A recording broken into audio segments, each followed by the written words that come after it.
Finally test match का पहला दिन खत्म हुआ और टॉर्चर खत्म हुआ, क्योंकि कोई समझ नहीं थी आ रही कि मैच किसकी तरफ जा रहा है। कभी तो पाकिस्तान की तरफ आ जाता था और कभी बांग्लादेश की तरफ। और दिन खत्म होने के बाद भी अभी तक समझ नहीं आ रहा कि दोनों में से कौन सी टीम जीती और कौन सी टीम हारी।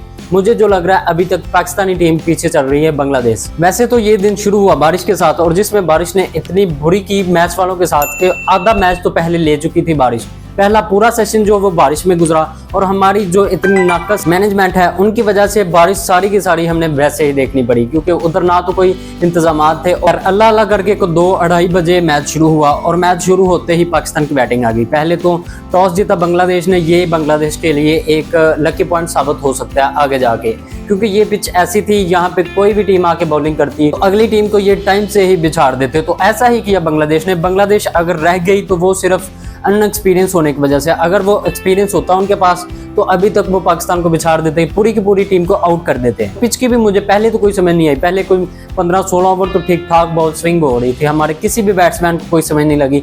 जो हमारे बड़े तगड़े तगड़े बैट्समैन है, अब्दुल्ला शफीक, बाबर आजम, शान मसूद, ऐसे कई बड़े बड़े प्लेयर्स, इनको कोई समझ नहीं थी आ रही, क्योंकि वो सरफस ही ऐसा था जिसमें पहली बात एक तो वो ग्रीन सर्विस था, दूसरा ये कि उस पर बारिश हो चुकी थी, और जिस वजह से ये बिल्कुल ही बॉलिंग सपोर्टिंग पिच थी। मुझे साइम अयूब से बिल्कुल उम्मीद नहीं थी, और अब्दुल्ला शफीक से ठीक ठाक उम्मीदें थी। सारे पाकिस्तान को सेम यही चीज़ थी, उन सबको अब्दुल्ला शफीक से उम्मीदें थी। लेकिन जब मैच शुरू हुआ तो हमें सारा कुछ उल्टा देखने को नजर आया, क्योंकि अब्दुल्ला शफीक तो 2 स्कोर करके आउट हो गए, और उसके बाद साइम अयूब ने अपनी गद्दी संभाली और उसने एंड तक परफॉर्म किया। एंड तक वो खेलता रहा वो बच्चा, उसने बहुत ही अच्छी बैटिंग की आज के मैच। अब्दुल्ला शफीक आउट हुए, और उनके बाद आगे हमारे कैप्टन शान मसूद, जिनके बारे में मैं हमेशा आपको कहता हूँ कि वो इंटेंट के साथ खेलते हैं, और आज भी उन्होंने इंटेंट के साथ स्टार्ट लिया था। वो अच्छी हिट्स लगा रहे थे, लेकिन वो बंदा इतना अनलकी रहा कि वो आउट हो गया, और बहुत ही गंदा आउट हुआ। और उस आउट के बारे में एक कंट्रोवर्सी बन रही है कि वो आउट नहीं था, क्योंकि शान मसूद का रिएक्शन ऐसा था कि वो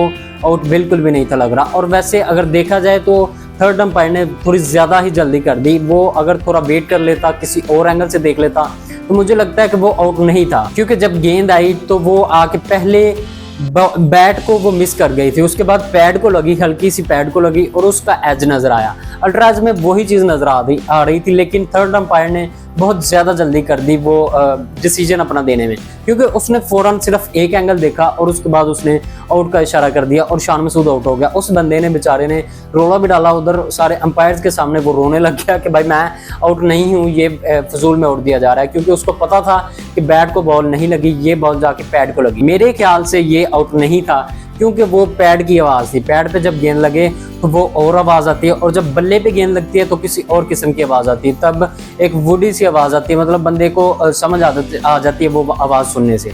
लेकिन ये जो आवाज़ थी ये बिल्कुल ऐसे लग रहा था कि किसी फॉर्म पे लगी है गेंद, और वो फॉर्म पैड ही हो सकता है। शान मसूद गए, वो जाके ड्रेसिंग रूम में भी काफ़ी ज़्यादा वो इस बात पे गुस्सा कर रहे थे कि मैं आउट नहीं था। उन्होंने बाद में देखा, जब ऊपर देखा तो स्क्रीन में वो बार बार बता रहे थे कि देखें ये पहले पैड पे जाके लगी, अब बैट पे नहीं लग रही है। उसको ये उम्मीद थी कि शायद मुझे वापस बुला लें, हो सकता है कि मेरे साथ प्रैंक हो रहा हो। फिर उन्होंने सीरियसली उसको आउट करार दे दिया था, और वो वापस आ चुका। अच्छा, मजे की बात ये कि जब शान मसूद आउट हुआ तो काफी ज्यादा शॉटिंग होने लगी, मतलब बहुत ज्यादा अवाम ने शोर मचा दिया, जिस वजह से मुझे लग रहा था शायद यहाँ पे बांग्लादेश के इतने ज्यादा फैंस आ चुके हैं। लेकिन नहीं, वो शोर था बाबर आजम के लिए। बाबर आजम आ रहा था क्योंकि शान मसूद आउट होना था, और उसके बाद बाबर आजम ने आ जाता। और जब बाबर आ रहा था तो तब अवाम ने बाबर बाबर के नारे लगाने शुरू कर दिए, और बाबर आते ही 2 गेंदें खेली और वो आउट होकर चला गया। जितनी भी अवाम बाबर को देखने आई हुई थी वो सारे अफसुर्दा गए आज के दिन, क्योंकि बाबर आए, 2 गेंदें खेली और फजूल सी हिट लगा के आउट हो गए। यार वो गेंद पीछे जा रही है, लेग साइड पे है,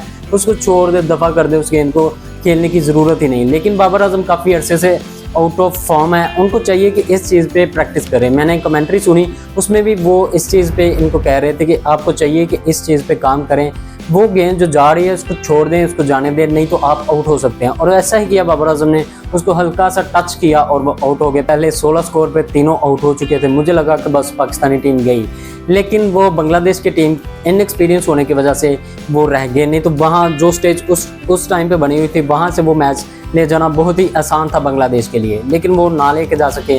उसके बाद पार्टनरशिप लगी सौचकील की और हमारे साइम अयूब की, उन दोनों ने कोई 50+ स्कोर किए।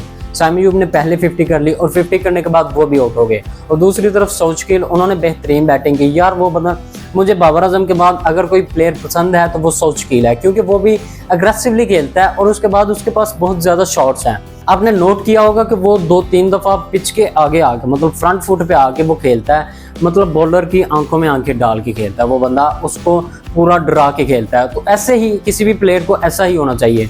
तो ये बंदे की ये चीज़ मुझे बहुत पसंद है और आज उसने बेहतरीन बैटिंग की, अभी तक भी वो क्रीज पे है। और दूसरी तरफ हमारे मोहम्मद रिजवान आ चुके हैं जो कि वो भी अच्छी बैटिंग कर रहे हैं। इन दोनों की भी पार्टनरशिप हो चुकी है कोई 50+ स्कोर की, लेकिन जो पार्टनरशिप लगी सोचकील की और साइम अयूब की वो बहुत ही बेहतरीन। बांग्लादेश की टीम में 2 बॉलर से उन दोनों ने 2-2 विकेट्स ली और अब कल देखेंगे क्या बनेगा। कल का दिन बहुत ज़्यादा इंपॉर्टेंट होने वाला। आज के दिन में दोनों टीमें जीती, दोनों टीमें हारी, क्योंकि पाकिस्तान के भी माड़े हालात हैं और दूसरी तरफ बांग्लादेश के भी।